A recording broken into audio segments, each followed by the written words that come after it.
Hey, good Friday and welcome in. It is the Magic Valley Prepcast coming to you live on the IdahoSports.com YouTube channel, Facebook page, and X account. We usually do this show Friday afternoons around 3:30 to 3:45-ish to 4 o'clock-ish. Somewhere in that half an hour window of time is when we start the show, and then we usually go about 30 or 40 minutes here getting you ready for the weekend in the Magic Valley. We're here to talk about the biggest stories that have been happening in District 4 in the great state of Idaho. My name is Brandon Baney. Let's bring on our Magic Valley resident and expert, Shane Falco. Scott Burton. What's going on, Scotty?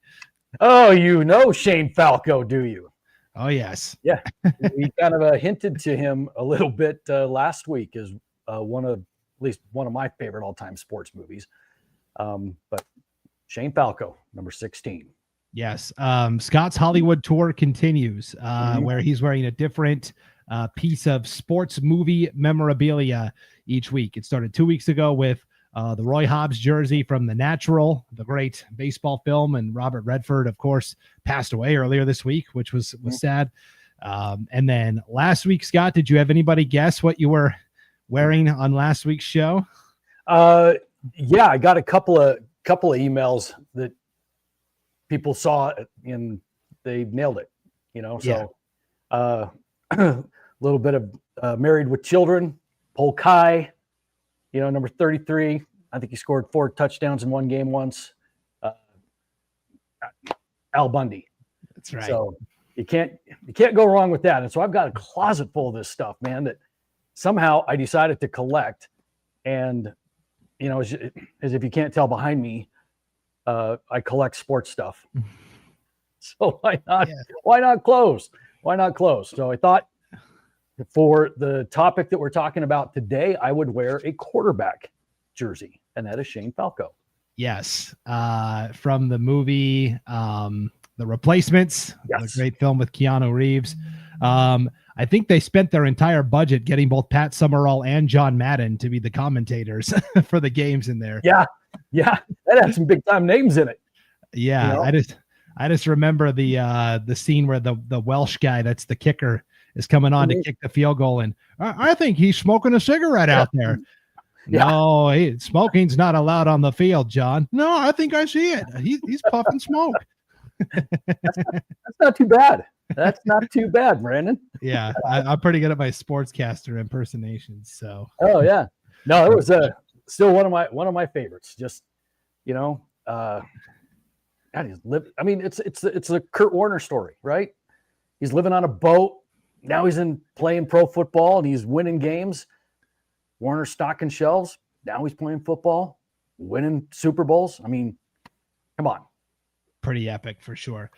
We've already got a couple of comments in the chat, and we would love to hear from you, the fans. So if you're hanging out live with us, throw a comment in the chat. We'll throw it up on the screen. And also, if you could like, share, and follow this Prepcast, that will help everybody find this a little easier on replay as well, because not everybody can tune in live on a Friday afternoon. So we've got Nick 3 in the house, our resident Mountain Home Tiger fan. Scott, nice jersey. Love it, Scott. That's right. Can't go wrong. And plus, it's a cool name. Falco. Yeah, Falco.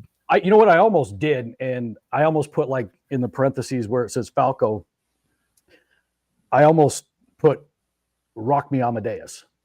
And see if people could connect the dots, right? Then I thought, you know what? How nerdy could I be? And so I went with Falco. Yeah, that was probably the right choice. We don't want to. I feel like I should probably explain myself real quick too, because the old 80s song "Rock Me Amadeus" was by a guy named Falco. Yeah, and so Falco 16. So anyway, that was what that was all about. And that was I'm glad I caught myself. Yeah, that was an 80s new wave one-hit wonder from some guy from Europe.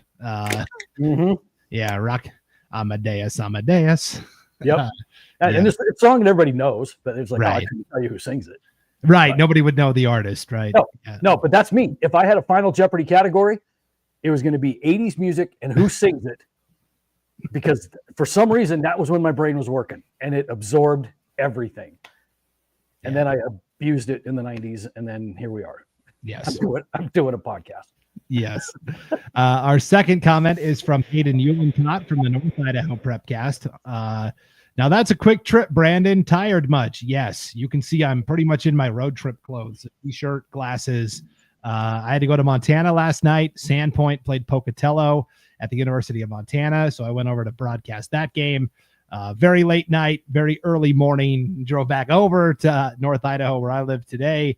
So a 56-15 win for Sandpoint last night.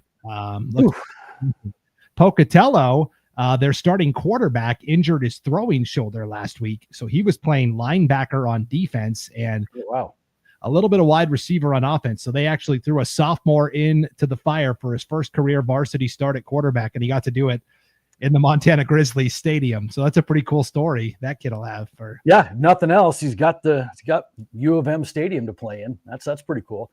Yeah. What's how far a drive is that for you where you're at? It's about 3 hours. So, yep. Wow. Yeah. You're company man, Brandon. That's right. It was a good time, though. It was a good time for sure. So, well, the next guy we're going to talk about started his varsity career as a sophomore at quarterback for the Hagerman Pirates 2 years ago, and he has been lighting up scoreboards and calculators ever since. This is going to be basically a Hagerman football episode because there's a couple of cool stories that are going on with the Hagerman football program. It's a spot we've stopped down on a lot over the years here, Scott. Good things happening in Hagerman, especially last week. Very eye-opening game with Valley. You will remember last year, of course, Valley defeated Hagerman in the Class 2A quarterfinals. It was that wild back-and-forth game where Hagerman turned the ball over late. Valley scored. Hagerman had a shot late. They couldn't quite punch it in. And so a wild game that Valley won. Revenge was definitely on Hagerman's mind. And 72-32. The final score, a 40-point margin of victory for the Hagerman Pirates last Friday night, Scott, sending a message. Yeah, and it's kind of one of those things, and it's an interesting story with Hagerman. We'll talk a little bit more about their football team, but, we have alluded to it before, how many playmakers they graduated and how was their returning all-world quarterback, Wyatt Mavencamp. How was he going to do without those weapons around him? And I was there and broadcast that first game with Logos, and they had some work to do, and they got thumped, and a couple games later they got thumped by Kendrick. So, they're still figuring it out, but we'll talk more about that in just a little bit. But there is some interesting stories out of Hagerman, not just the team growing together, but one of the others that we're going to talk about a little bit later. Yeah, kind of forged through fire, certainly for Hagerman, but it paid off in a big way in that 40-point win over Valley. Pretty universally, Scott, everybody picked Valley to win this game, I think, at IdahoSports.com. I picked Valley. Paul Kingsbury picked Valley. Everybody on the Idaho 8-man Prepcast, Will Henneke, Coach Lane Kirkland, we all picked Valley to win. And so we have a great Hagerman grandma, Wyatt Mavencamp's grandma, senior quarterback. She does a great job every week of sending us pictures and video highlights of what's going on for Hagerman, and not just Hagerman, but whoever they're playing too. She sent us a ton of Valley photos from this game as well. And she calls it her Graham Cam, right? She's taking pictures. Yep.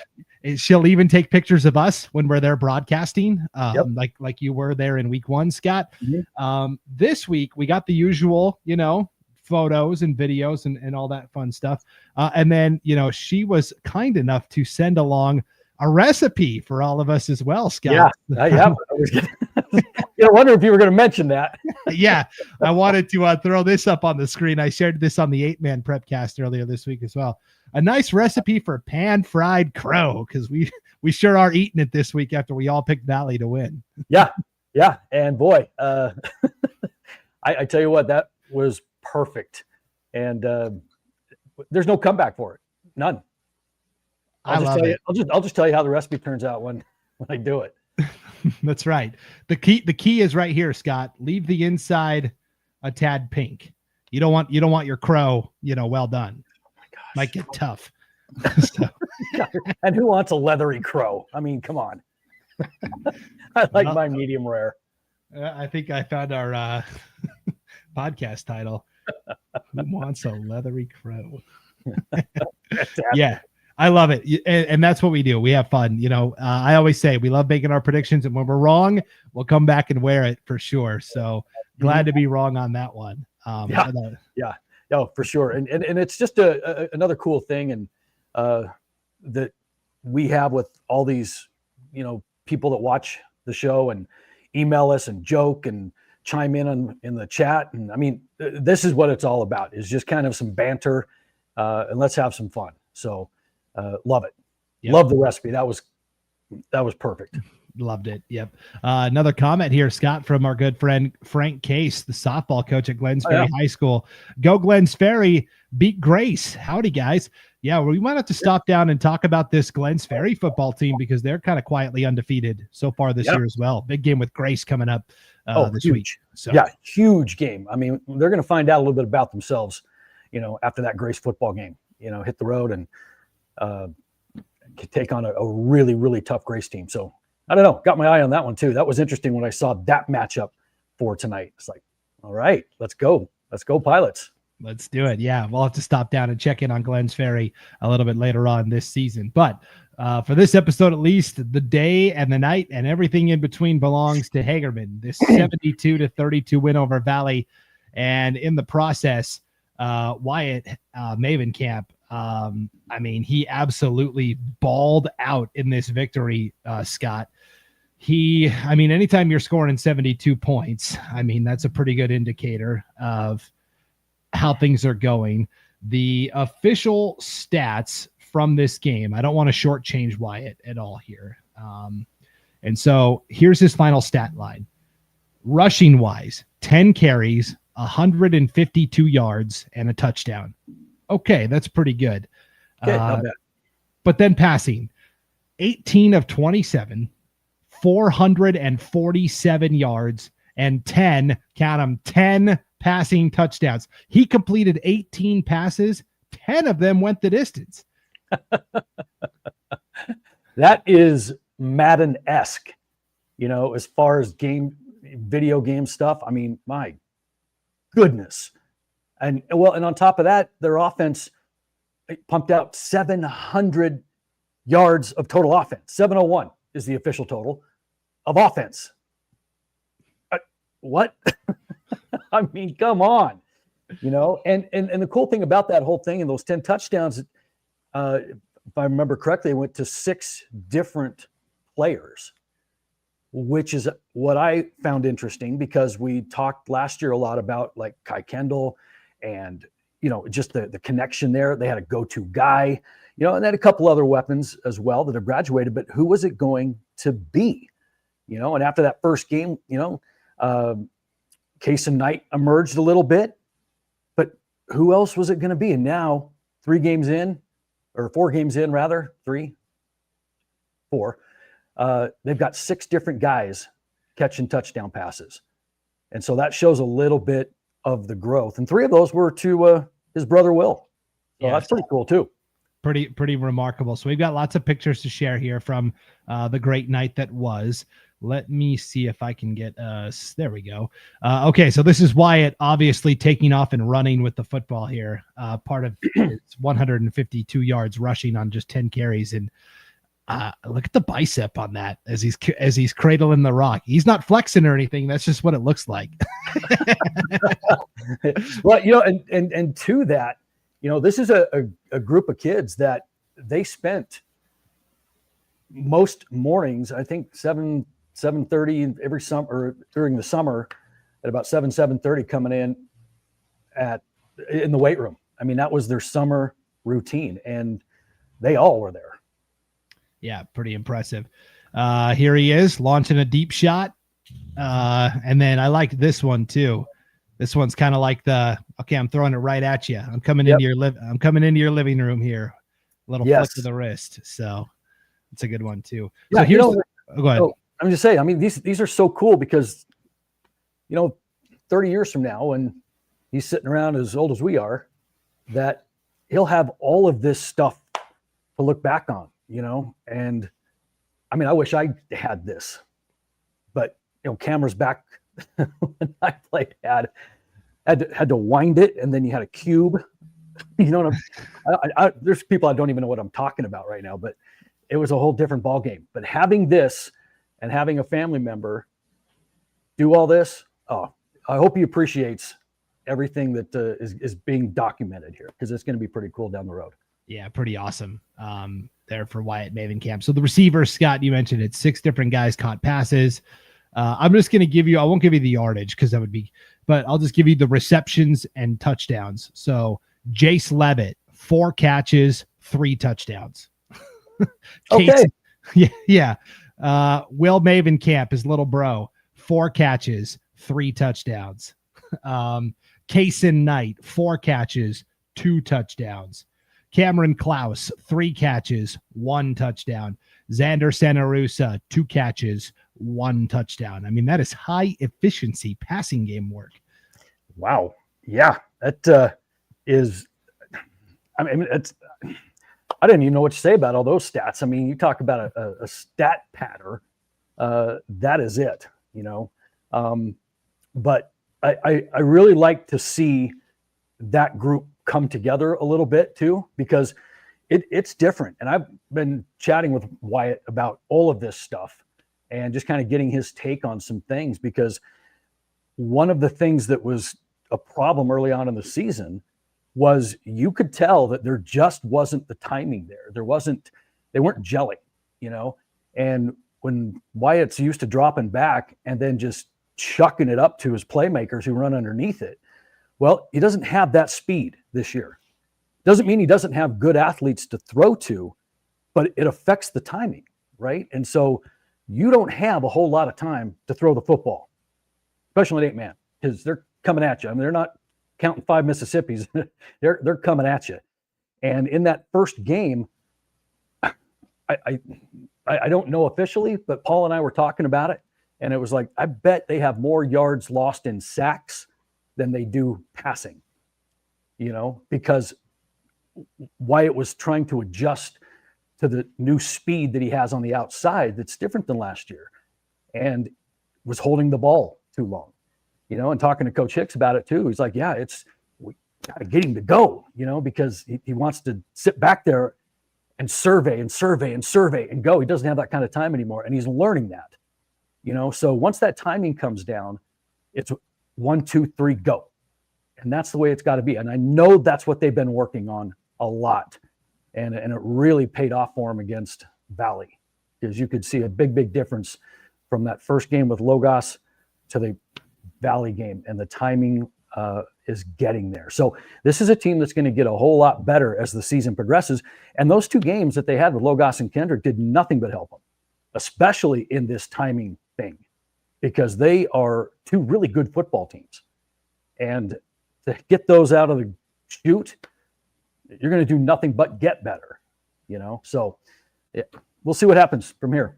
Yeah, pretty remarkable. It also helps when one of your top receivers is your younger brother. This is Wyatt and Will Mavencamp. Will, younger brother. You can always work on those extra reps at home. And there you see the 2 celebrating this past Friday night.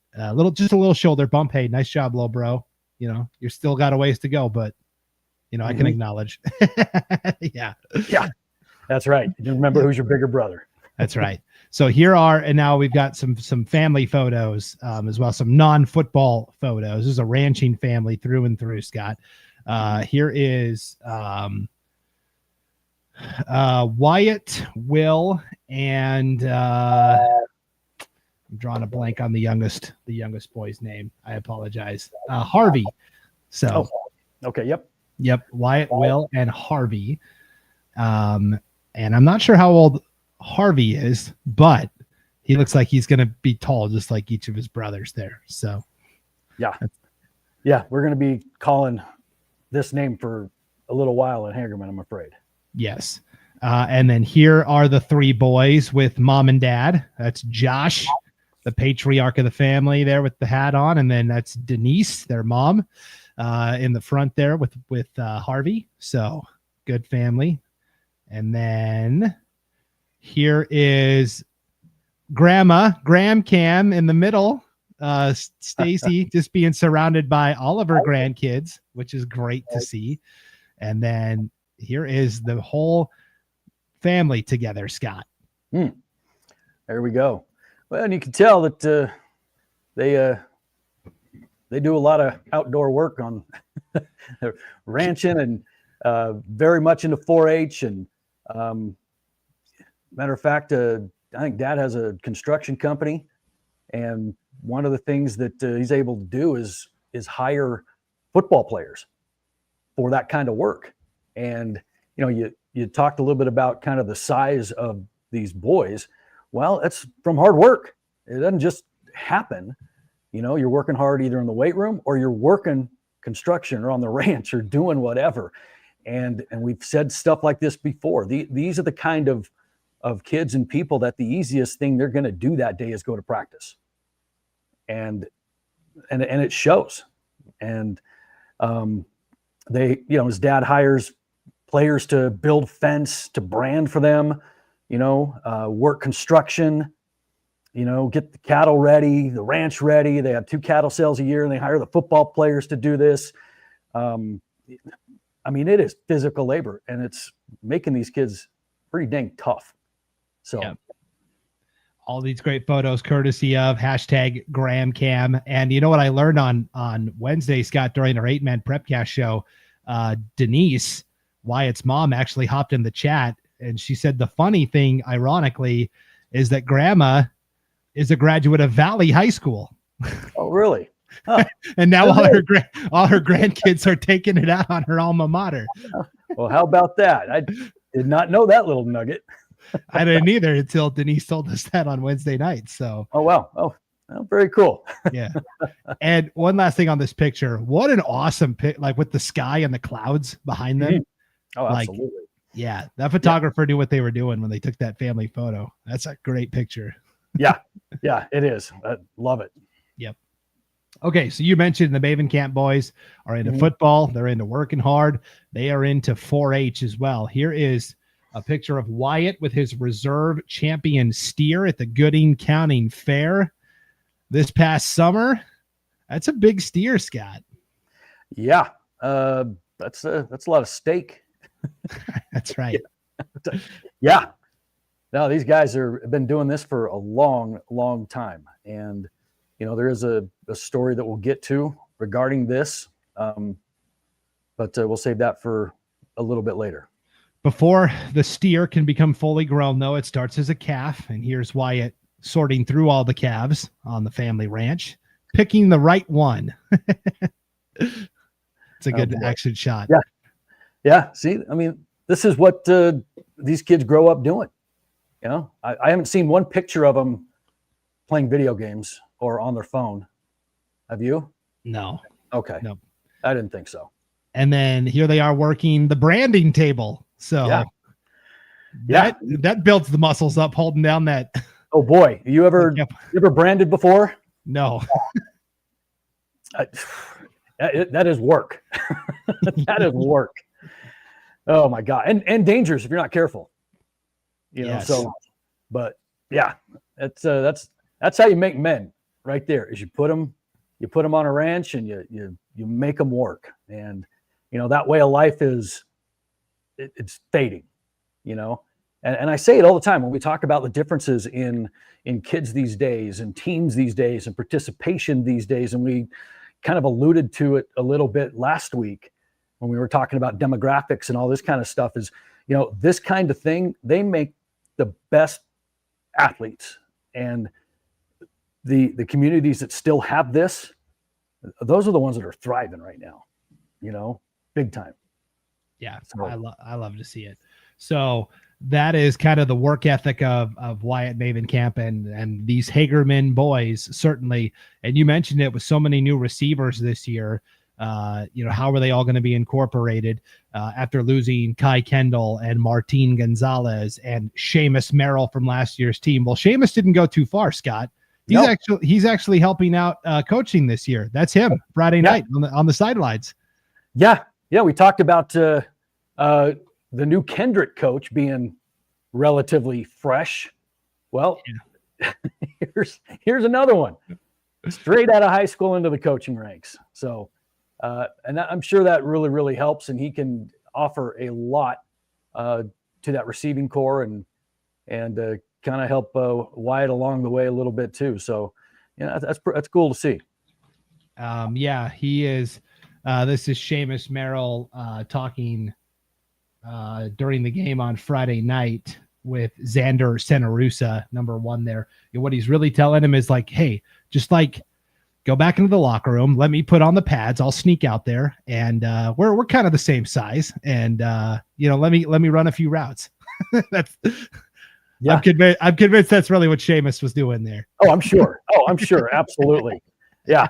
It's fun. And I was kind of, as we go through all this information and learning about how the work ethic and all that kind of stuff, well, that also comes with putting in the time to make your craft better, to be a better football player, And so, and I talked a little bit about kind of the weight room. This is something that, Wyatt really, really believes in too. And it's like, they were very dedicated to a workout schedule.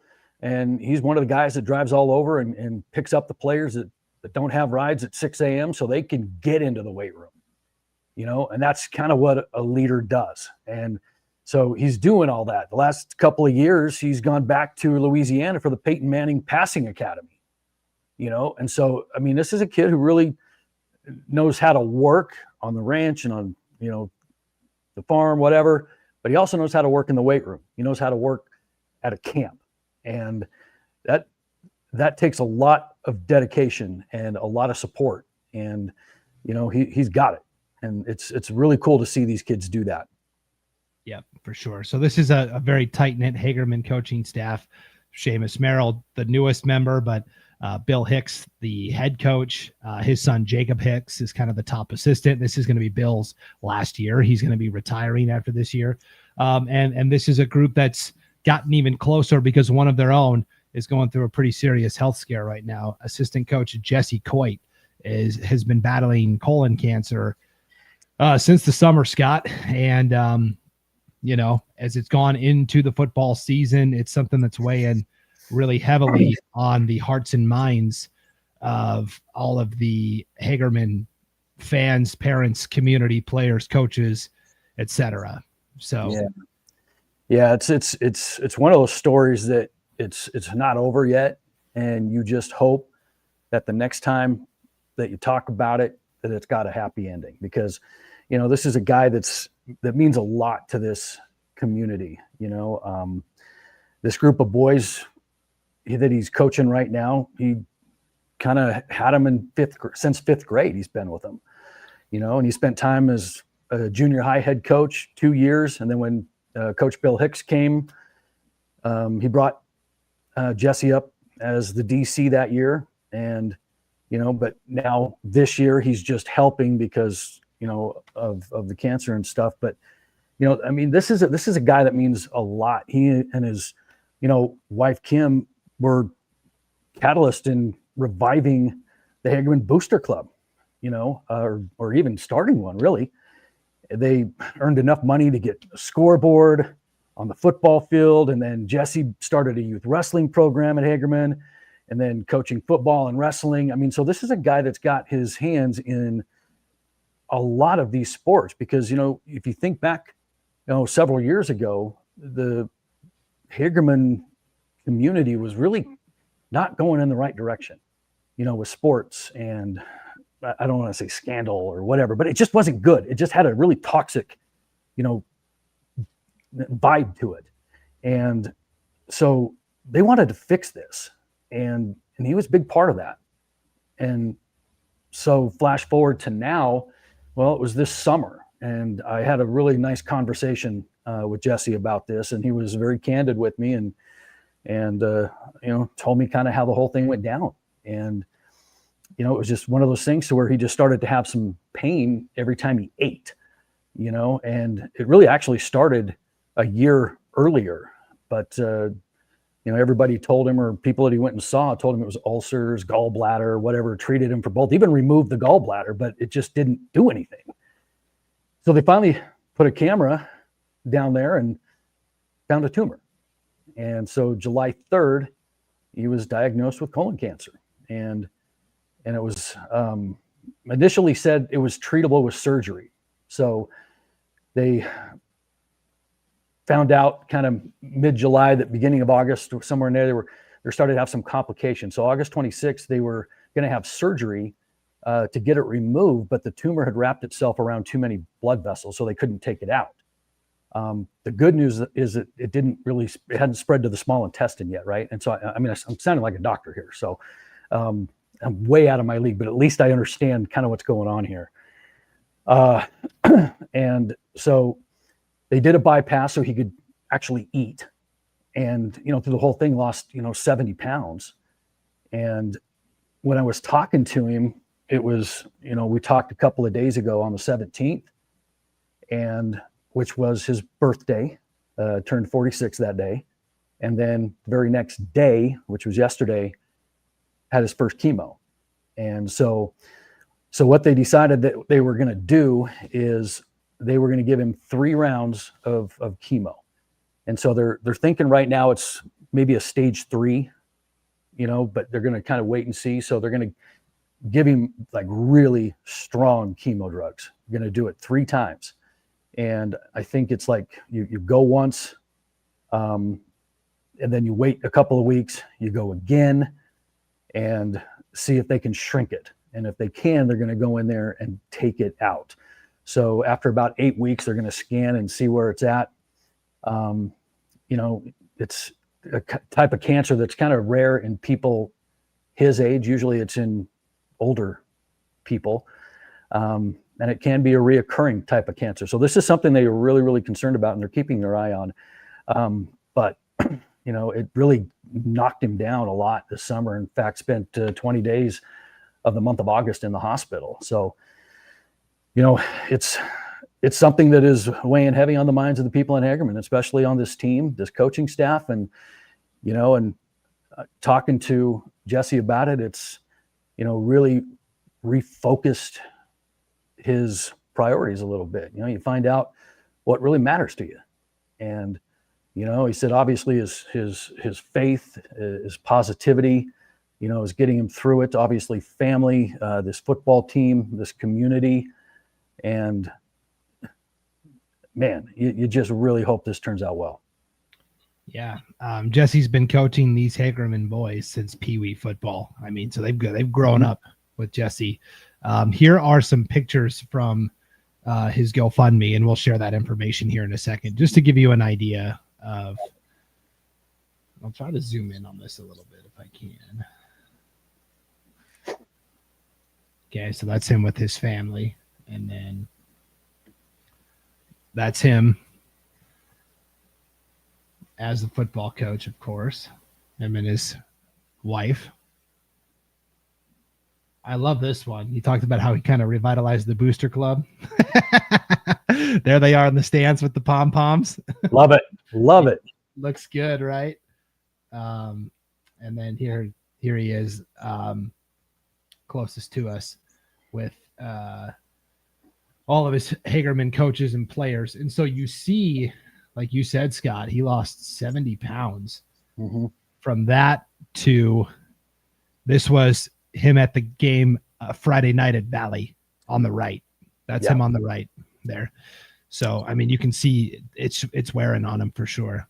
But yeah, and plus he's got, he's got a great family. We talked about, his wife, Kim, and how they're kind of this giant partnership with Hagerman. And, he's got 3 daughters, a set of twins who are seniors. And then he's got a sophomore daughter as well. So, he's got kids that are right there with him going through this whole thing. And, and he's also one of those people that's really revered in the community too. He's one of those guys that is selfless. If you remember a name from last year, Coleman Pierce, one of their big time football players, he he wasn't sure he was going to come out.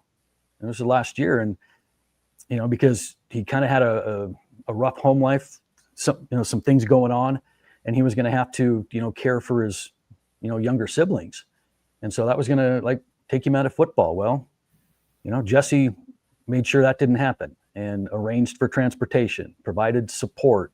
Also, this kid could come out and play football, and he turned into an all-state player, and those are the kind of things that you don't hear about when you talk about, these kids and what they're going through and what these coaches do for these kids, because, we're so quick to judge coaches based on a win-loss or based on whatever. But, this kind of stuff here never gets talked about as much as it should, because, the wins and losses and those kinds of things, those are going to fade away at the end of the day. It's going to be, what did you do to this kid to change his life, right? And there's so many of these kids that look up to Jesse that, he's done more for this community and these kids than anybody will ever realize. And so to kind of report back on a story like this, man, I think it deserves some attention, because this is a serious thing, and to a good person. Yeah. So it was great to see Jesse at the Valley game this past Friday. I believe that was the first time the boys and the team had seen him since the Logos game at the start of the season. Right. So that was good that he was there. He's even got the whistle around his neck. You can see there coaching up that defense, looking good for sure. There. So how can you help? Well, here's Josh Mavencamp. This is Wyatt's dad in the chat here. They don't make better men. My boys are blessed to have Jesse Coit in their life. Thank you, gentlemen, for taking time to highlight my friend. And that's what he is. He's a friend to everybody in Hagerman. And so how can we help? How can we help out? Well, all those 4-H boys we talked about, the Mavencamps and everybody else this summer, Scott, they were able to raise $40,000 at the annual 4-H livestock auction. Basically, they had a pig that went up for sale, and then the high bidder won it and donated it back into the pool. Hey, let's get another round of bids going for this pig, and they did it several times over and ended up fundraising $40,000 at the Gooding County 4-H and FFA market auction, which is awesome. Mm-hmm. Yeah, it's great. And, those kind of things, especially something like this, I don't care who you are. Medical stuff is not cheap. And I don't care how good your insurance is. It's something that you don't ever plan for, and you can't foresee it ever coming. So it's nice to see people rally and do stuff like this. And I know it means a lot to the Coit family, and as well it should. But man, it's a good thing. And I hope people continue to give and donate, and why not? Every little bit helps, and it adds up. For sure. And we learned this when Sean Walker and his daughter had to, she was battling cancer as well as a high school student, and they had to go back and forth to Salt Lake City. The Huntsman Cancer Center down there is at the University of Utah is phenomenal. But that wears on you. It does get expensive. Those costs pile up. And so here is a GoFundMe link. I've put it right here on the screen for those that want to help out and donate. GoFundMe.com/help Coach Coit battle cancer. You could also just Google Jesse Coit GoFundMe, and you'll find the link there as well. $4,645 have been raised so far. That's just donations from people in Idaho and maybe in Hagerman.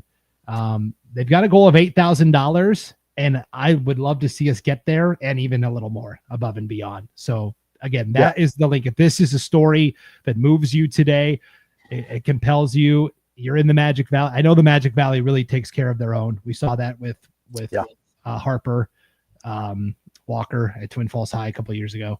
But statewide, I know we've got people tuning in from East Idaho and North Idaho. If this is something that speaks to you, a man in his 40s having to battle colon cancer, and it's not over yet. We hope there's good news at the end of the story, but it's a story that's still developing. So if this is something that speaks to you, again, there's that GoFundMe link. And I would encourage everybody to help out if they can. So yeah, absolutely. Especially when you consider, it's somebody that has helped so many kids along the way that, a lot of times us coaches or whatever, when we have our struggles, it's never going to be about us. It's always going to be about the kids, right? And that's the mentality that people like Jesse have. It's like, it's never going to be about me. It's going to be about these kids. It's going to be about my kids, but sometimes we need a little bit of help too. So I implore everybody to give if you can.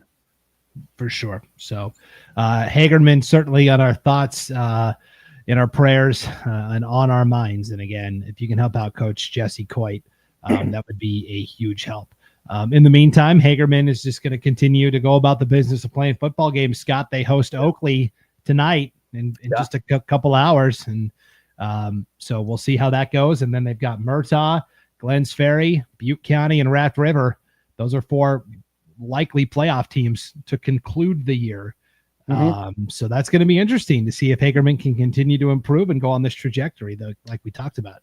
Yeah, it will be interesting to see because they're more than likely headed to playoffs, right? And so, how good are they going to be when they get there? And in my conversations with Coach Hicks this week, he saw some things come together because we have a long way to go, but every day is getting better, and he saw that Wyatt started getting some confidence in his receivers. Receivers started catching the football, and it started to take off. And and Jake, his son, Bill's son, is the OC, right, for this. And it was funny because Bill and I were chatting. He's like, "Man, Jake really loves to throw the ball a lot, more than Dad wants." And I thought that was funny. It's and you mentioned this at the top of the show too, is like, this is his 4th and final season. He's going to retire after this year. And that's been a long career. And, it was talking to him a little bit about how do you practice, sustain, whatever, because, there's injuries. And if you have an injury in 8-man, that's like losing 3 dudes in 11-man. Because they do so much and there's not a lot of depth there, and so he's like, we're really focused on getting them in shape, keeping them in shape. And so they spend a lot of time stretching, and you don't think of that very often, but it's a purposeful thing that they do because they know they can't lose anybody. And if you remember back long time ago, when Coach Hicks was in Burley, this was many moons ago, that he took a team to the state championship game. And the thing that made that interesting is they played Idaho Falls, who walked out about 70 kids suited up for this. And Coach Hicks and his Burley team walked out with 17. I mean, it was a Hoosiers type of moment, but it just shows that he's always been a guy that, whether it's small numbers or big numbers, knows the importance of keeping them healthy. And that's one of the focus points of this Hagerman team. So, I'm interested to see how they do grow when they get to the playoffs. Yes. Stacy, let me know in the chat. Hagerman actually is on bye this week. Don't go to the field in Hagerman tonight. Nobody will be there. Next Friday, they play Oakland. Yes. Yeah. They have that week to get healthy and do some more stretching, so that's what they're doing. Everybody's got to ice down after last week's, 72-point explosion. So that's no kidding. He needs to rest his arm. I'm sure his shoulder and his elbow is ready to fall off. For sure. So really fun things happening in Hagerman. Of course, we'll continue to track the Pirates throughout the season, and this conference just in general with Raft River and Glens Ferry and Murtaugh has been pretty feisty this year. It's just a really fun league to follow. So we'll continue to keep an eye on our 8-man teams over there in the Magic Valley. And Scott, I'm sure you've got an 11-man game to go to tonight, huh? Jerome, Jerome, we are on the road. We are up in Homedale. So so I'm gonna sit this one out, and I've got people up there for me, so I can take a night off once in a while, and I'm gonna make a nice dinner. I am gonna watch Clayton Kershaw throw his final game at Dodger Stadium, regular season. And they might be on the road for the playoffs. This might be the last one, period. At Dodger Stadium. Yeah. So I'm like, okay, we knew he was going to retire, but once it became official, he was scheduled to start tonight against the Giants. And so that has been where my mind is. And I'm going to go sit down. I'm going to watch him and make his final start. I'm sure it's going to be one of those emotional things. And then on Sunday, on the end of that 4-game series, he's going to address the crowd. So, being a lifelong Dodger fan and following Kershaw for 18 years, it's kind of a big moment. So anyway, that's just me. That's what I'm doing. Cool. That'll be a fun time tonight. Enjoy the game, Scott, for sure. So, for sure. Yep. Okay. Well, wherever you're headed tonight in the Magic Valley, volleyball, football, soccer, whatever it is this weekend, get there safe. And we'll see you back here next week for another edition of the Magic Valley Prepcast. For Scott Burton, I'm Brandon Baney. Thanks for tuning in on IdahoSports.com.